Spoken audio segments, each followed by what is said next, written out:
Hello and welcome. French movie star Lambert Wilson could never have dreamed, as he romanced Sahara co-star Brooke Shields back in 1983, that he would one day play General Charles de Gaulle, wartime hero and France's most famous president.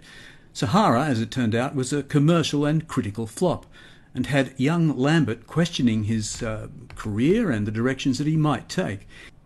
He'd already starred opposite Sean Connery in the controversial film 5 Days, One Summer, so the potential of a Hollywood-based career in Los Angeles was beckoning. But he thought better of it, a decision that would lead to him becoming one of the biggest European movie stars over the next 40 years. And despite his decision to remain in France, Lambert won a series of international roles, including in Matrix Reloaded and Matrix Revolutions, Catwoman with Halle Berry and Sharon Stone, and Flawless with Demi Moore and Michael Caine. Then, more recently, in 2020, at the age of 62, he was cast as General de Gaulle, one of the high points in a long and illustrious career. But shortly after his earlier movie with Brooke Shields sank into the sands of the Sahara, he co-starred with US actor Brian Dennehy in Peter Greenaway's rather pretentious 1987 film The Belly of an Architect. It was at about this time that Lambert was wrestling with just where his acting future might lie. Europe or Hollywood?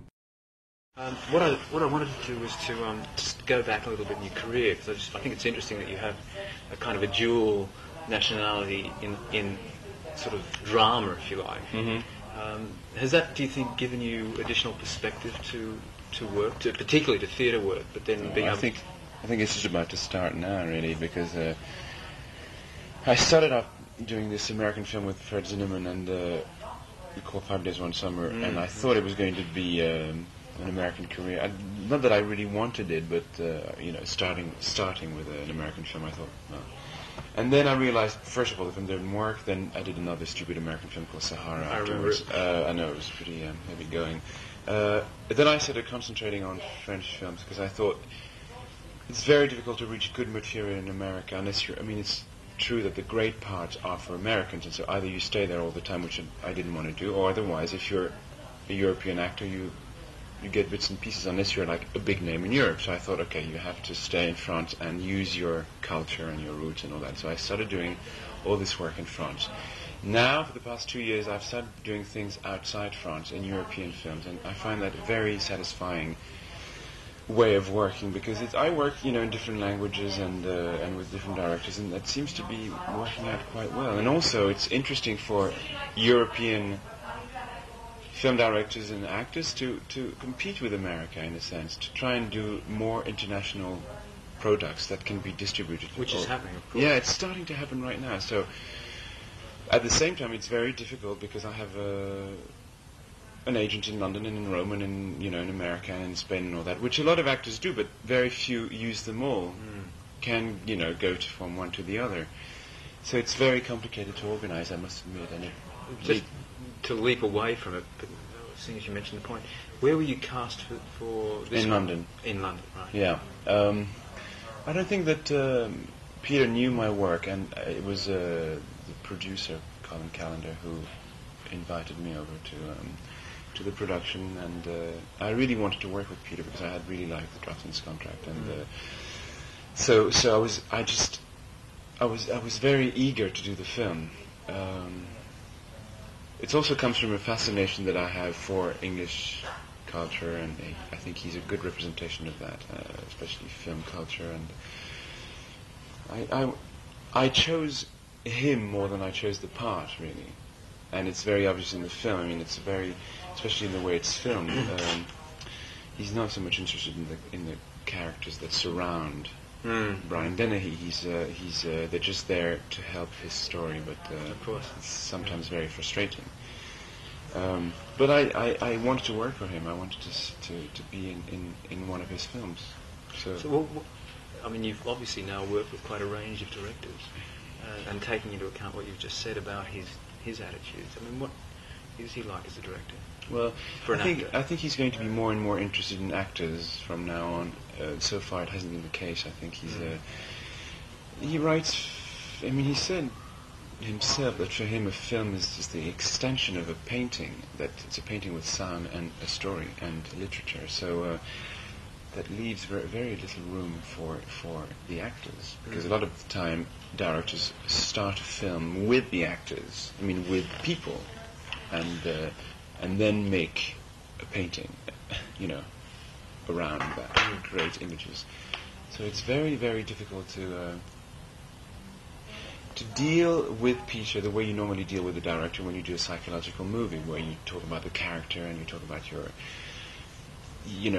instincts, your imagination and all that. And, in this case, you have to, well, you do a minimum of, psychological preparation. I mean, you have to decide on things like costumes and all that, and so therefore it has to do with psychology of the character.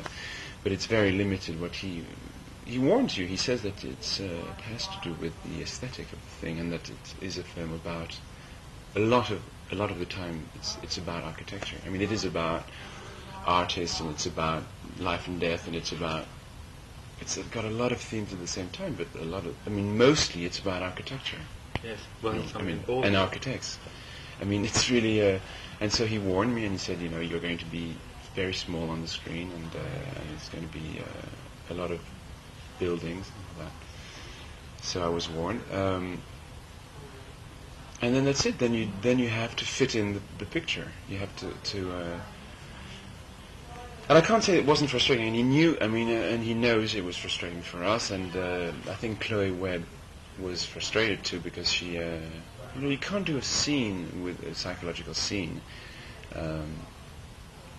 and be miles away from the camera all the time. It just becomes, after a while, your work isn't seen, isn't picked up by the camera anymore. I mean, it's okay, it's fine if you do it on stage, because then you project, then you do other choices.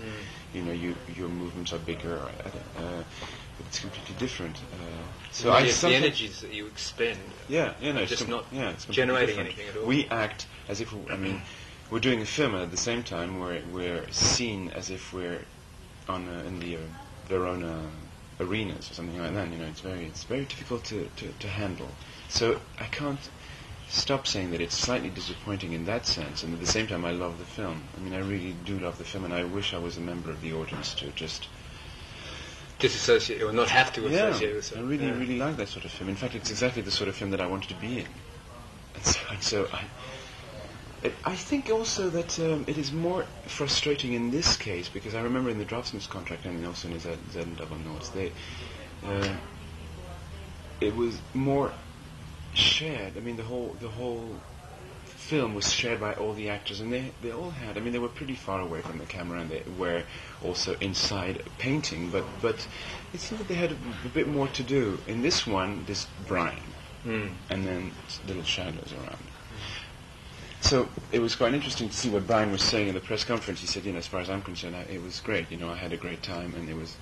But I'm sure I would have had a great time if I had had that part to do. I mean, obviously, because then he's done a completely different film from the one I've done.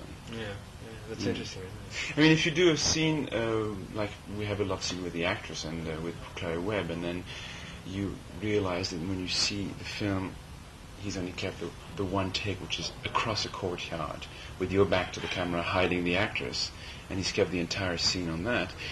It's a whole different attitude. I mean, it's beautiful, but why me? Why Chloe Webb? He could have picked up any guy from the Via del Corso in Rome, and it would have worked, because then you don't need, and then he would have dubbed him. It would have been fine. So I feel slightly. At the same time, I feel proud of the film, which is the reason why I'm in Cannes. I mean, I hesitated at one point. I thought, I'm not going to start talking about the film because I'm not in it. And so it's better to keep a very, very low profile. But at the same time, I really like it. So it's a very odd feeling. And what did you do before this or after it? I mean, have you done a couple of other... Hang on. It was my second film in Rome, because the year before I'd done an Italian film directed by Luigi Comencini with Claudia Cardinale. It was La Storia, which was presented at the Venice Film Festival. And after that, I went to London to do a play with Maggie Smith, The Infernal Machine. And then after that, I did this, which is the latest. It's Carlos Saura movie. It's a wonderful film called El Dorado. Where is it set? It's Costa Rica, but it's supposed to be Peru in 16th century. I mean, it's the and it was shot in Costa Rica. Yeah. There's a whole Quite article in astonishing. the Spanish Geo magazine about the making of it, and you can see that it was a real. I was just looking at the got- boats there. Yes, Yeah, oh my this. God. Have you seen this? And, That must be, for a Spanish film, that must be but it's the an enormous biggest. It's budget. the biggest budget in the history of Spanish film, and it's going to be a big, big event with Sahara. And after that, I went straight to Poland. I'm in the middle of filming with Vashta, Possessed by Dostoevsky. So, How many languages do you speak? well, I speak also Italian and in Spanish, but Fluently? mean- not as fluently as English. Would you speak French, Italian, Spanish? Did you say? Yeah. Right. How are you going with Polish? No, it's impossible. I mean, I can pick up a language really quickly, and this one, I can say hello, goodbye, and that's it. I mean, it's just, there's no link with. I mean, it's very easy. It was very easy for me to pick up Italian, and very easy to pick up Spanish. And the funny thing is that I had studied Spanish before at school, and then I went to Italy to work, and I cancelled my Spanish completely and concentrated on the Italian. And then in Costa Rica, I remember the first day I arrived, I couldn't, and I could understand, but I couldn't use my memory. The Spanish had vanished completely. I was speaking Italian all the time. At the end of it, my Spanish was fluent. My Italian had vanished completely. It's very strange. And so I was trying to speak Italian in an interview just before, and it was coming back. It's very difficult for the French to have both Spanish and Italian because it's almost the same, and it's almost the same as French. I mean, it's easy for an Italian guy to speak Spanish because he knows his own language. He was not going to mix it with his That's own right. language. Yeah. But so Coming back to the original question, in fact, going back earlier than that, I mean, where was your sort of first interest in drama and or wanting to act or be in film? Was it something that came from your European background? well, it's funny because my father is an actor in this country, and he's very successful, and he's very well known, and he's a stage director, and he was director of a national subsidized theater, and so I was brought up in theater. So I remember going with him. I know why I wanted to become an actor in the first place, which was for the glitter, and I mean, I don't deny it. At that time, I remember going with him. He had a part in Richard Lester's The Three Musketeers, and Well, I'm sorry, what is his name? George Wilson, Right. Oh, yes, of course, yes. and he was playing. I remember the captain of the Musketeers, and The Three Musketeers were directed by Richard Lester, and there was an incredible premiere in Paris. And I went with him, and I was 12, I think, or 13, and I thought, this is what I want to do. This is what I want to do now. And it hasn't left me since. I mean, I've never thought of doing something else. Then I went to train as an actor in England, and I suddenly realized what acting was about, that it had nothing to do with the glitter, that it was work, that it was hard work, that it was complicated mentally to understand how it was working. And all that. Now I don't like the glitter. I mean, the glitter is... I mean, it's fun when it happens, but it has nothing to do with the work. I mean, it's just it's like a cherry on the cake, but it's the work is not... It's some kind of recompense for the long hours spent on a set. I don't think the recompense is there, really. I think that it's in... No, I'm not saying that it is really, but I mean... Yeah, I mean, it's being just- creative. Yeah. too. What the reward to me is when a director offers me to do another film with him, or a director that I have never worked with offers me a part because he's seen me in one film. That's the reward for me. It's that the work gets better and better and better all the time, and the part get more and more interesting. Sahara, I noticed, was not one film that you listed on, or that was listed on your biography. Well, I normally list it because it's there. I mean, I can't deny it. No. Why did you do it? Was it just Well, I think I was very young. I mean, I was 22 or 23, and I think it corresponded to that American dream that I had at that time, which I don't have anymore at all. I mean, I would never do Sahara now. Never, never, never. Of course. And I thought, I think I wanted it to be in a commercial success in America, and I thought Brooke Shields, has done hits, and all that, and of course I had to do the one flop that she hasn't recovered since either. I mean, but it's quite funny really to think that I've done that, and at the same time that I've realized the mistake very, very quickly, and that I've gone on to classical work and stage and all that, and this is my third film, Cannes Festival, and with complicated films, and I think it's really, I sigh with relief, thinking it could have been really incredibly fatal with a film like Sahara, and that I'm still around, Well, perhaps you were lucky that you were playing a sort of character who was not. I mean, yeah, people don't recognise you mean. Totally, yes. Yeah, that's true. No, it's also because I was very young, and the film was. I think it's okay to do Sahara if you're 23 and you basically want to act instead of just being a star. And if you do Sahara when you're... If I did Sahara now, I would be in trouble. You see what I mean? Like after a certain type of work, you then suddenly break everything you've built to just do a nonsense, just for America, and then you're in trouble. Yeah.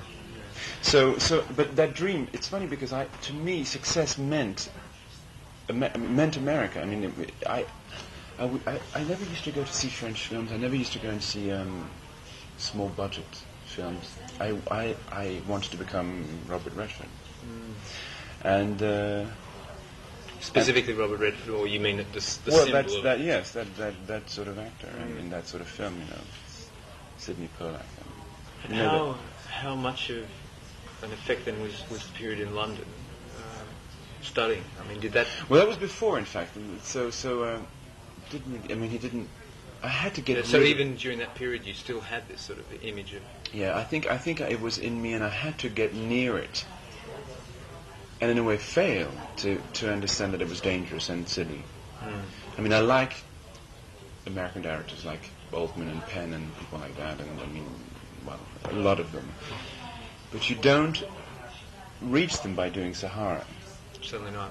And also I realized another thing, which was when I was doing the promotion of 5 Days One Summer, which was a film that I had a lot of respect for. I saw suddenly that in America you're just a piece of meat on the market, and it's, especially coming from Europe. I mean, I think the great parts are for the Americans, and I didn't like the way we were being sold in America, or not sold, because the producers had really decided to dump the film, and Fred Zinnemann, who's an amazing director, never recovered since then. I mean, so I didn't know these things about America, which I know now, and so therefore, I'm not interested. At the same time, I shouldn't say that it's not really honest, because I'm going there in June to meet my agents there, so it means that I'm still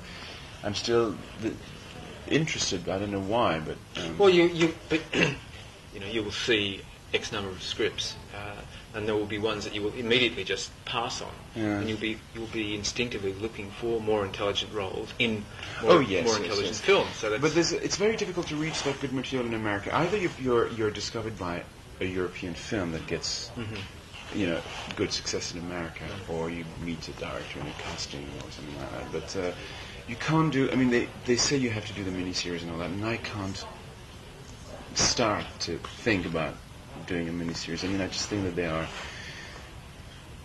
so bad, really. So that there, yes. I mean, they're designed for mass market. They make a whole lot of compromises. I respect the... I'm saying it's a weakness that I have. I couldn't... I suppose perhaps because I suffered a lot when I had to say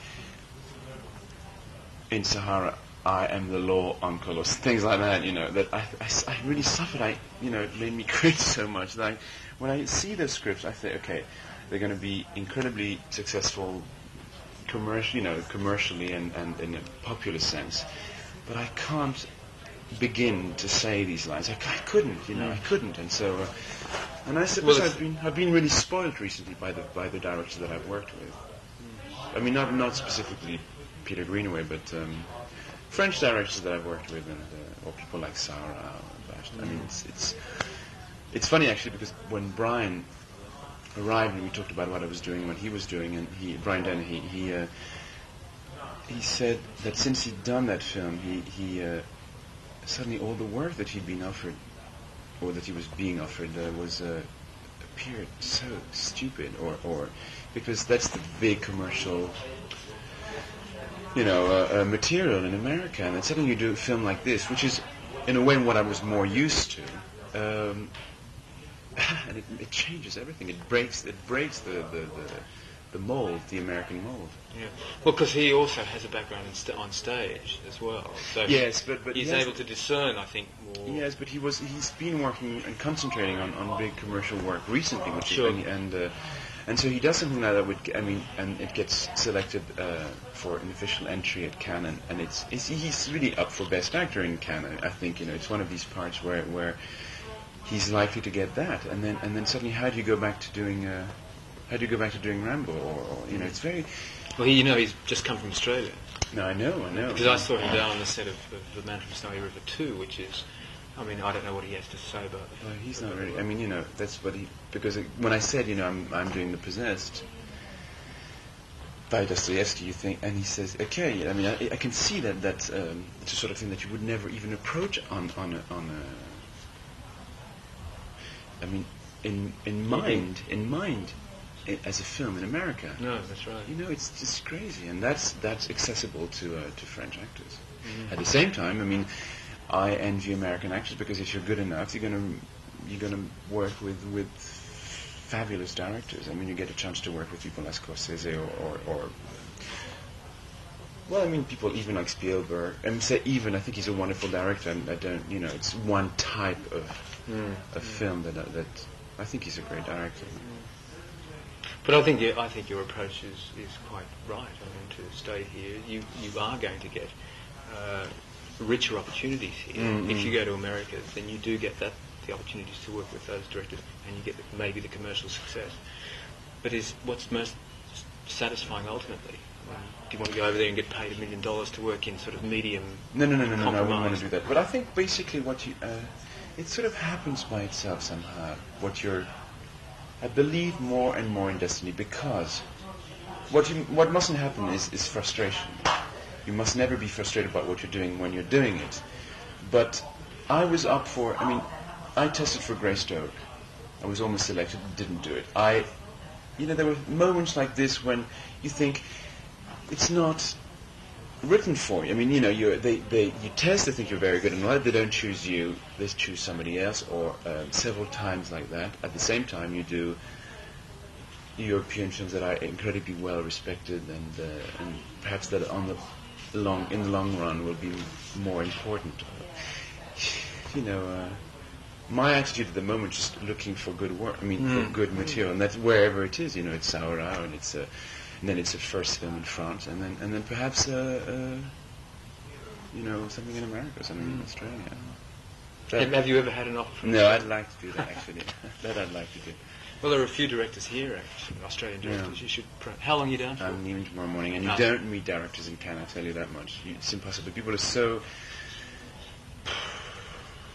They have so little time. They're doing business and all that. I don't know. Yeah, no, I think you're probably right. You meet them in other festivals. You meet them in what I would call real festival, where people are just shown, where there's no film market, where people are shown their work calmly. Then you really meet people. But here, or you'd have to come here without a film, so you have all day to talk to people and all that. But otherwise, during promotion, it's just crazy. Lambert's career in film and television, and on the stage as well, has been recognised by the French government. He is a Chevalier and Officer of the Arts and Letters, and a Chevalier and Officer of the Order of National Merit. His latest films include Chopin, a Sonata in Paris, Clandestine, W.T., Hands of Gold, and A Great Friend.